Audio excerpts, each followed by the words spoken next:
Hello, this is Peace Weapon. Today I will pick this ASSA Twin 6000. This ASSA Twin has jeans inside, meaning it's an older version of the ASSA Twin 6000. The ASSA Twins are a group of locks made by ASSA that have a double locking mechanism. Here you can see by that key there's a bitting for the top stacks and a bitting for the sidebar. The key works perfectly.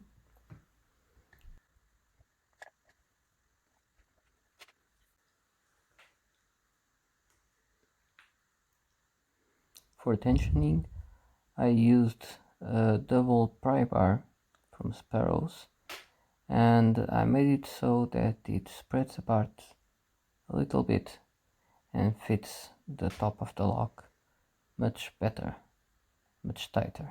That way I can control the core a little bit better, even though I can use assisted float picking with this lock because of the spring in the sidebar.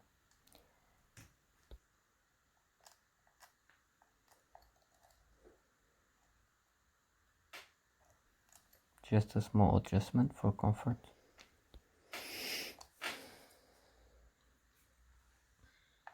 In this case, the lock isolates the top stack from the sidebar. First thing I'll do is to set the white part of the chin spool over the shear line. The chins will be in wheeling once the core rotates a little bit more. This is the easy part, and once I set number 2, I will feel a little bit of core rotation. Now it's time for the sidebar. In this lock I find the sidebar is a bit tricky to set.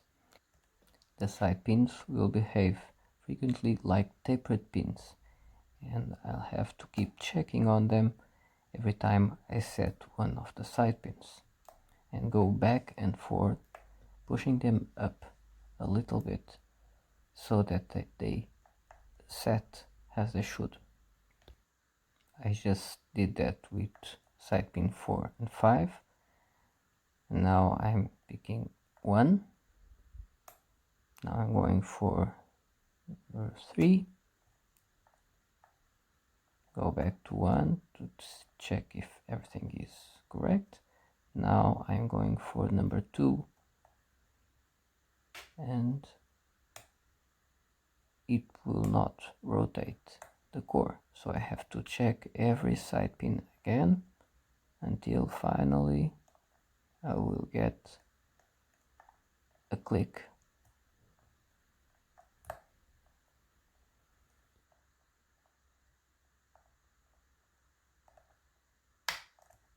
There it is, the sidebar is pipped.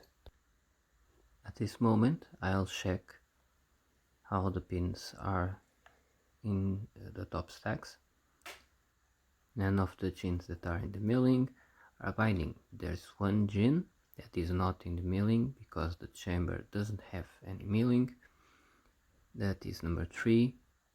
Although no chin is binding in the milling, I'll have to set chin number 5, or it will drop the sidebar once I do that. So before I set number 3, I have to set number 5, and that's what I'm trying to do right now.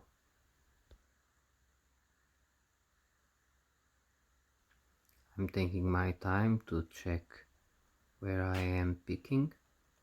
I have to be very precise and do a very slow counter rotation so that I have any chance to set the pin number 5 above the shear line without dropping the sidebar.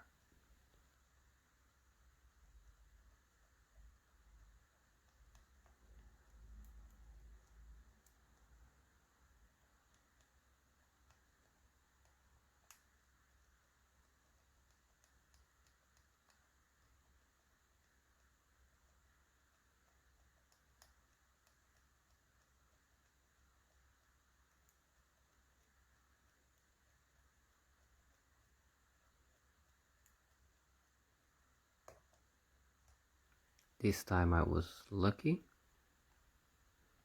but usually the sidebar does drop and I have to pick it again. Now number 3, it will behave like a spool because there's no milling in that chamber. Chin number 4 is the next to binds.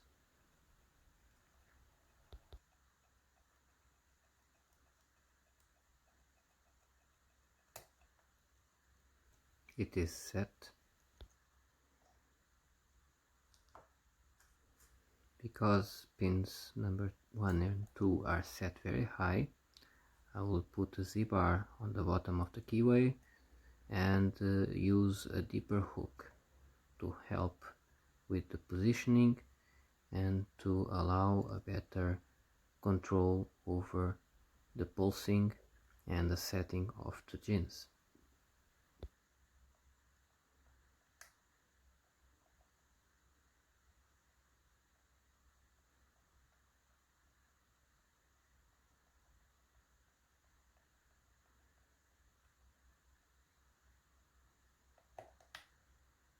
Gin number 1 is set. One way to check if the pin is set is to pulse it and see if the core moves along with the pick. If the core moves when you push the pin up, then the gin is still in the milling and it is not set. Now for number 2.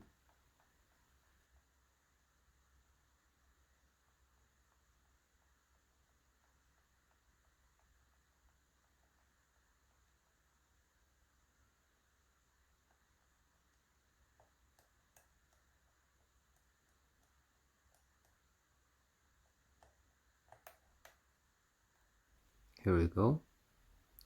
Pin 2 is set. I will also check the same way if the pin is really set, and then move to number 6.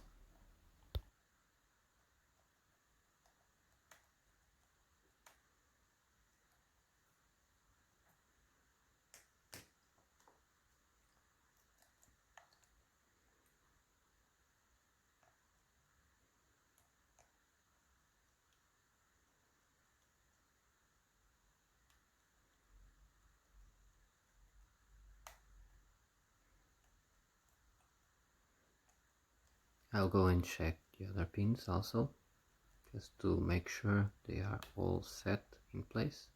And now number 6.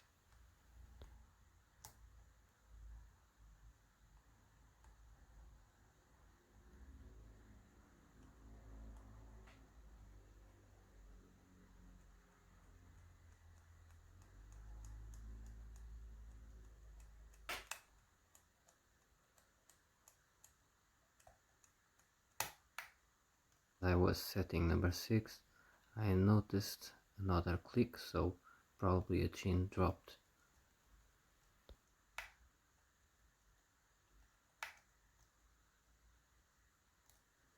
It was number 2, so I will try to pick it again.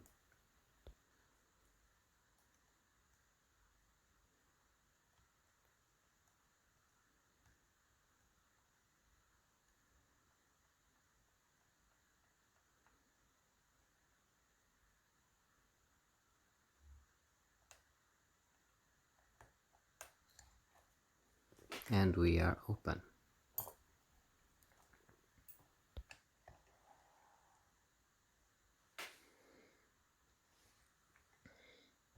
Now let's get it.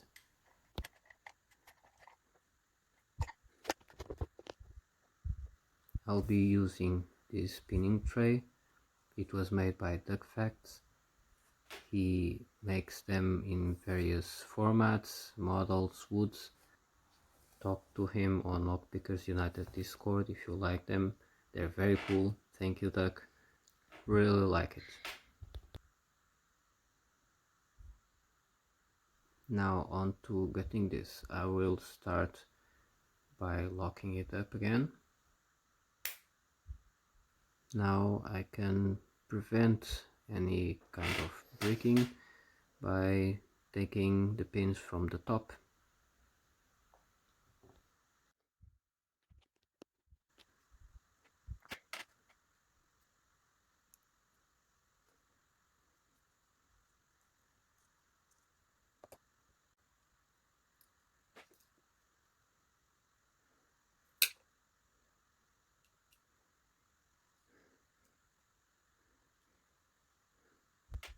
I'll try to show you the chins are correctly positioned inside the chambers.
Now I need to unscrew the back.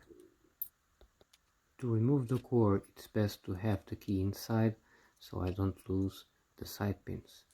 I just need to hold the sidebar with my fingers so it doesn't jump out.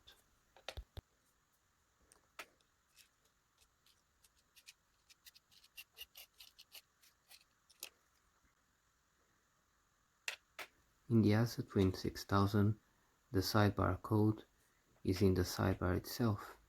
All the side pins are the same, but they will respond to this code. As the side pins are lifted with the key, their through gates will align with those sort of horizontal prongs of the sidebar, and that will allow the sidebar to retract and the core to rotate. You can see the key lifted every side pin to different height, and that will correspond to the code of the sidebar. The side pins themselves are all equal, as I will show you later.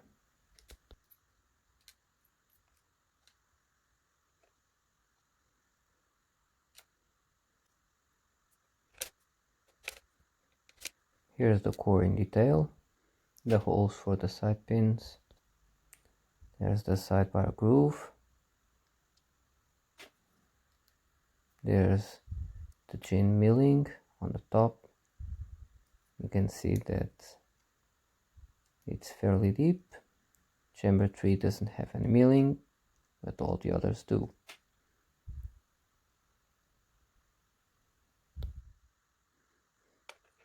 Here's the housing with the sidebar groove.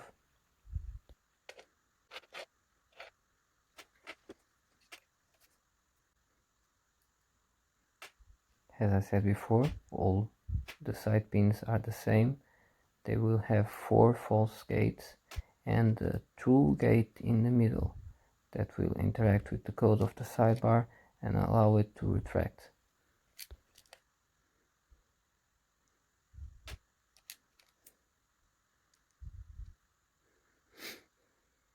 To pick the side pins, you'll have to insert something like a flag or another custom pick so that you can lift the side pins from the bottom.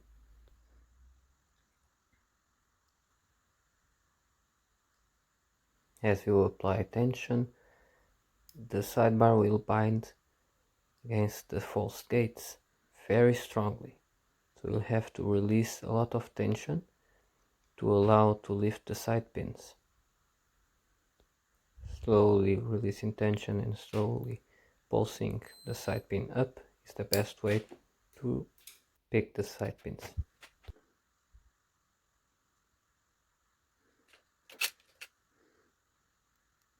When they're binding, the false gate will scrape against the sidebar. If instead the sidebar is correctly on the true gate, then you will feel the pin much looser and jiggling.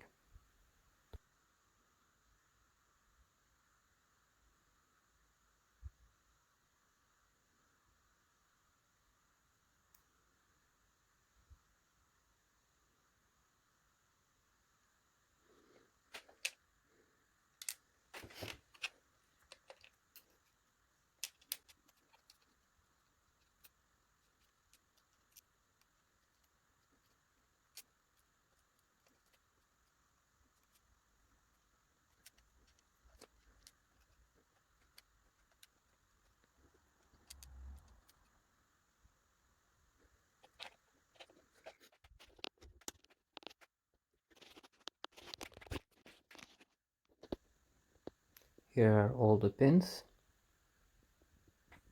and the milled core. Hope you enjoyed it. Thank you for watching.